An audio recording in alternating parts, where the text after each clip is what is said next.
បងប្អូនការងារបែបនេះប្រាក់ខែ2000ដល់3000បងប្អូនធ្វើអត់ហ្នឹងហើយបងប្អូននេះគឺជាការងារដែលខ្ញុំធ្វើជាប្រចាំនៅកូរ៉េ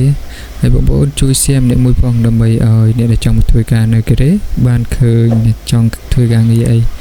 ហើយជួយ Subscribe Channel YouTube ខ្ញុំម្នាក់មួយផងនៅលើអេក្រង់នឹងស្រាច់ណាបងប្អូនជួយ share ទៅឲ្យដើម្បីឲ្យអ្នកដែលចង់មកធ្វើការនៅកូរ៉េគេឃើញថាការងារនៅកូរ៉េធ្វើលក្ខណៈបែបម៉េចហើយបែបណាមានគ្រោះថ្នាក់អីអត់ហើយនេះការងារដែលខ្ញុំធ្វើជាប្រចាំខ្ញុំធ្វើនេះខាងរោងចក្រខាងគ្រឿងឡាននៅពេលដែលរបូតដែលអ្នករបូតវាអ្នកចាប់ដាក់អតេសហ្នឹងទេដល់ពេលពេញវាលូតសញ្ញាភ្លើងនៅខាងលើក្បាលខ្ញុំពេលលូតសញ្ញាភ្លើងហើយខ្ញុំមកដកពេញនឹងចេញដាក់អតេសថ្មីចូលហើយដកជ័រនឹងចេញដកជ័រវ៉ាន់ខ្លះអត់ដកទេវ៉ាន់ខ្លះដកជ័រនឹងចេញហើយការងារនេះក៏ស្រីក៏ធ្វើបានដែរបងប្អូនមិនពិបាកទេតែពិបាកពេលដំបូងធ្វើអីក៏ពិបាកដែរតែយើងរៀនទៅគឺចេះឯងហ្មងហើយការងារនឹងតែប៉ុណ្្នឹងអាចស្រីអាចធ្វើបានហើយអ្នកចង់មកវិរេមើលឲ្យទៅ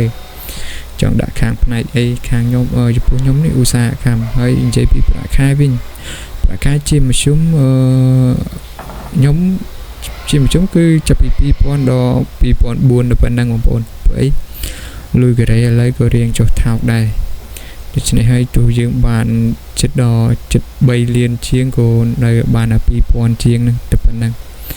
ហើយនេះខ្ញុំដែលជួដែលខ្ញុំដកហើយបងប្អូនជួយ share ចែករំលែកម្នាក់មួយផងទៅនៅពេលដែលអីវ៉ាន់ដល់ពេលដែលនេះហើយយើងរៀបទុកម្ដុំឲ្យស្រួលរៀបរយអញ្ចឹងការងារមានតែប៉ុណ្្នឹងមិនស្រួលពេកមិនពិបាកពេកប៉ុណ្្នឹងធ្វើបានអត់អ្នកចង់មកធ្វើការនៅកូរ៉េការងារប៉ុណ្្នឹងវាមិនថ្មីទេឲ្យតែយើងប្រឹងប្រែងអត់ធ្មត់ទៅតស៊ូទៅធ្វើបានហើយបន្ទាប់ពីរៀបចំអីវ៉ាន់នោះហើយខ្ញុំមកចាប់ជ័រអីវ៉ាន់នេះចាប់ជ័រស្រាទេចាប់ទៅពីខ្ចៅងាយស្រួលស្រាហើយអីវ៉ាន់ហ្នឹងស្រាមែនតើមិនធ្ងន់ប៉ុន្មានទេមិនដូចជាមិនដល់1គីឡូថា1គីឡូតិចតួចប៉ុណ្ណឹងហើយចាប់ដាក់ពេញហើយយើងអូសចូលទៅឲ្យគេចូលម៉ាស៊ីនមួយទៀតនិយាយរួមសង្វាក់ផលិតកម្មនេះគឺតគ្នាហ្មងចេញពីម៉ាស៊ីនមួយចូលម៉ាស៊ីនមួយទ្រាំទៅបានឡានមួយគ្រឿងហ្នឹងហើយនេះធុងទឹកផ្នែកខាងមុខឡានបងប្អូនមានឡានជិះស្គាល់ធុងទឹកផ្នែកខាងមុខគឺលក្ខណៈបែបហ្នឹងឯងគេគុំចូលគ្នាទៅចេញជាធុងទឹកឡានមួយថ្លៃណាបងប្អូនមកផ្ទាំងហ្នឹងគ្រាន់តែមួយប៉ុណ្ណឹង$700នេះប៉ុណ្ណឹង$700ថ្លៃឯងប៉ុណ្ណឹងហើយទៅមកផ្គុំចូលគ្នាផ្គុំកាត់ចលានមួយទៅថ្លៃមែនតើហើយនេះរ៉ូបូតគេវាចាប់នេះគេហៅរ៉ូបូតគឺអ្នកចាប់តគ្នាចូលម៉ាស៊ីនដាក់តគ្នាទៅចាប់ដាក់អតេសទៅ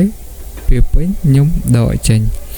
ហើយអរគុណសម្រាប់ការទស្សនាបងប្អូនកុំភ្លេចជួយ share ចែកម្លែកឲ្យបងប្អូននៅខ្មែរបានឃើញផងអរគុណបាយបាយជម្រាបលាជួបខ្ញុំបាទវីដេអូក្រោយទៀត